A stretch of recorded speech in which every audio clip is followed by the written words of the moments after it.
Hey there, it's Angela, and I'm so glad you found your way here to architecting. Creative careers can be stressful, and it's hard to be vulnerable, but this is your landing pad for raw honesty. I'll help you get clarity, reconnect with your passion, and have the career of your dreams. If you're ready to make a difference, have an impact, and say bye-bye to burnout, stick with me, and let's get architecting.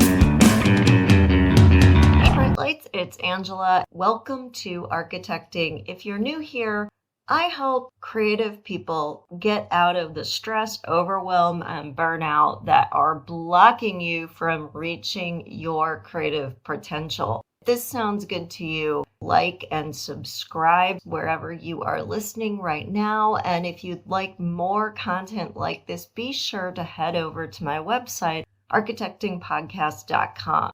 I've got books, I've got digital courses, and lots of great free downloads that are really helpful as you take this journey to unlock your creative potential. Today, I'm really excited to tackle a question that came in from Meredith, a member of the architecting community. Meredith says, some days I'm pulled in so many different directions. I'm dealing with my preschooler having a temper tantrum, my husband being in a bad mood, all that before I have to battle traffic and get into the office. How am I supposed to be in a frame of mind to be productive, let alone creative? This is a great question because so many of us will say, I'd love to butt around our dreams. And some days it feels like you say, I'd love to butt around just your to-do list for the day. And the but that keeps getting in the way, the big but, as I like to call it, really is how we prioritize ourselves. And you have to think about it as if the resources you have available to give are not all of your resources. What you have available to give is what is left after you've taken the time to nurture your own well-being. We're going to talk a little bit more about how this works and how to overcome the guilt of feeling that you should have given more in a situation, as well as some really good techniques on those lower energy days to stop draining yourself and beating yourself up and instead be productive and even maybe replenish some of those energy reserves.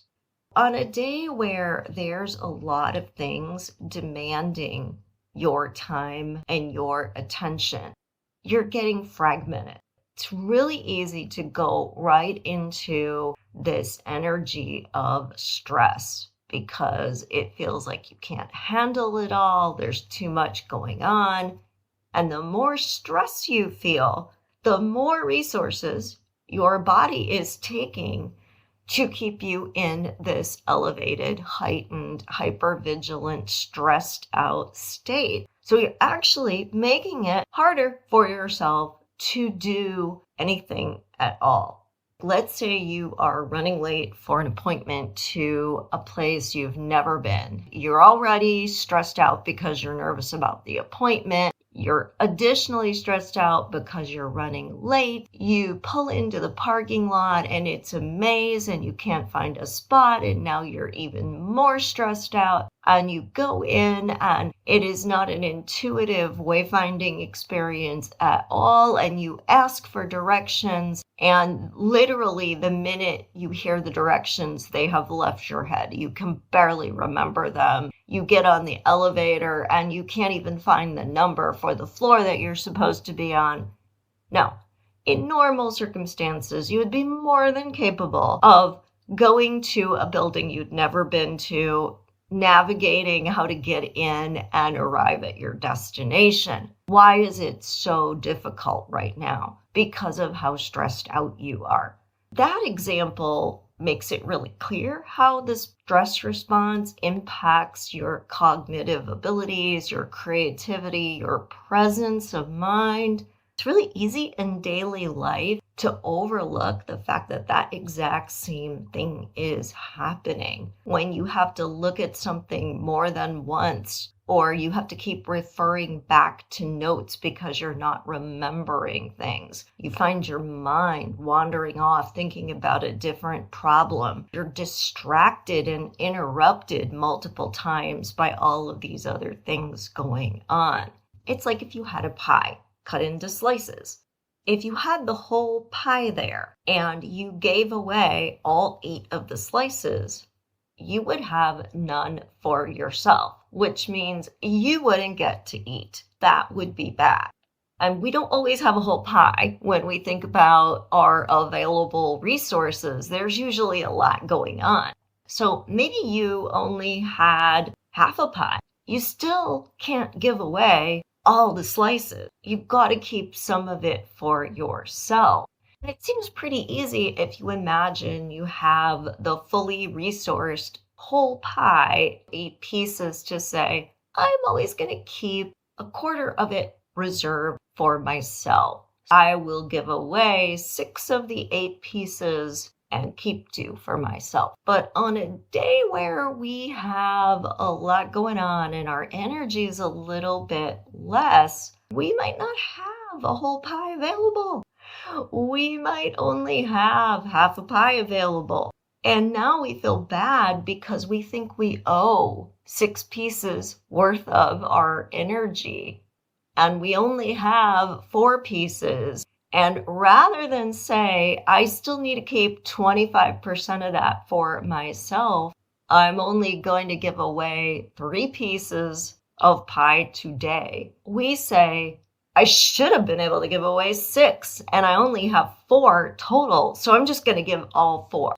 And we go really quickly into this guilt and shame thing where we always come last and everybody else gets what we think is the best of us. And what I want to unpack today for Meredith, as well as the rest of you, is Meredith, girl, based on what you wrote in, it sounds like you are regularly having 4-piece of pie, 2-piece of pie days, is why when we give from our lack, we're really not helping ourselves or other people at all. So the first thing that we need to think about is to give ourselves a little bit of grace. This goes a long way to turning that stress response volume way, way down. Think about it more like available energy instead of total possible energy that you could put at something. You might only have 30% to give. And if that is what you have available and you focus that 30%, that means you've given 100% because you've given 100% of what is available, not 100% of what would be possible under the most perfect circumstances. When we can say, I had a tough day, maybe I didn't sleep well, maybe you've had a day like Meredith's where everything else in your life seems to be conspiring to prevent you from actually showing up as a creative professional at work. And if you try to flog yourself and go down that anger, guilt, and shame spiral where you make yourself wrong because you've had other things happen that demanded your energy and your attention in that moment, it's not helping you out. It's actually taking that 30% that you had and making it even less, because now you have 30% to give, but instead of giving all of that 30%, fully focusing, now you're only giving half of it. So it might be more like 15%. If you have had a morning that really frazzled you, you need to take the time to get grounded. Ask yourself, what do I need right now? Counterintuitively, after a morning like Meredith had, maybe the very best thing is just go sit in a quiet area with a cup of coffee for 10 minutes and reset. Or maybe it would be really helpful to take the first 10 minutes of the day and maybe just journal and rage on the page and get it all out, all of the frustration from the morning so it can be processed. And then it's not running through your brain all day long, constantly pulling at your energy. We can set ourselves up for a little bit easier of a day. After you got that reset, look at everything you have to do. Can you prioritize tasks that are a little bit more low key today? Could you spend more time organizing or putting a schedule together or something like that where it's not so taxing and demanding? Could you do something that you think is fun? So maybe if you really enjoy drawing, instead of forcing yourself to use digital tools, maybe today you set aside an hour to think about your project and only sketch it in a sketchbook or on a piece of tracing paper. And you're giving yourself a different outlet that you find fun. And actually using that different medium, that different process might unlock something for you. Go for the easy win on those days where you are low energy. Our brain gets a little dopamine hit every time we have a success, every time something feels good to us, rather than come in and tackle some long task that's part of a big project that's going to take a long time to get done and be very challenging on a day like this. Look at what you can do that could be a small win. And maybe the small win is I did my timesheet from yesterday. I can feel good about that. I'm caught up in my timesheet. So maybe it's just going through your emails, right? Being able to delete the ones that say there's donuts in the kitchen or that the copy machine is broken clears out your inbox. Responding to the easy ones to respond to helps you feel like you've accomplished something. The ones that are going to take a little more time to respond to, you can write back and say, I'll get back to you by, and give a date. And then you can go into your calendar and block out time to work on that problem. As you know, I'm a big proponent of schedule your to-do list. That way, instead of just being a list of nagging things that you have to do, you've actually created time to be quiet and focused and get that task done, even if you're just putting a 10 or 15 minute block of time on your calendar. So you can see how these easy wins are still important things you need to do. In fact, sometimes these things, I call them the naggers, because they're these little tasks that are relatively easy to do, relatively quick to do, but we tend to ignore them and focus on the big, twisty, hairy, gnarly problem. But we know we have all these little things piling up, and they actually are like agitating energy in our brain, because every time we get an email and we have to look at our inbox, subconsciously, we're remembering all those little things, or we're looking how we can't find an email because we've gotten so many. Taking those time to deal with that low-hanging fruit not only helps you get those little dopamine hits, that sense of accomplishment that will automatically reset your mood, because now you've gotten some wins in your day that started out maybe not so great, and you feel better about yourself, and you feel more organized, and you feel more grounded, and you feel more settled, and those nagging things have now kind of been calmed down. Okay, so now that you have a sense of how to distribute, let's talk a little bit about what that 25% that I'm suggesting you reserve for self-care is really all about. Remember that we shouldn't overgive. This is a big theme in our culture, and certainly creative professionals wear the martyrdom of how much they gave and how hard they worked like a badge of honor. And if there is one thing that we take such a big stand for in the architecting community, one thing that I personally had to learn a super hard way at a cost of my physical health, it is you cannot ever give everything. You need to reserve some of your energy for your self-care, for your maintenance, to keep that resource bank going. If you exhaust yourself only doing work, now you have nothing else left to give when you come home. So all the hectic mess that you might have left behind in the morning, when you come back home, you don't have any resources to deal with any of it. Meredith's case, that fussy toddler is going through a phase and might have another meltdown when you get home. If you're already so depleted from the day, how are you going to handle that in a way that is teaching that child how to regulate his or her emotions? If your husband is going through something, how are you going to come home and be available to them if all you want to do is lock yourself in a dark room? There is no quality of life when we give 100% to our work and leave nothing left for ourselves. There is no quality of life when we give 100% of ourselves to the demands of others and leave nothing for ourselves.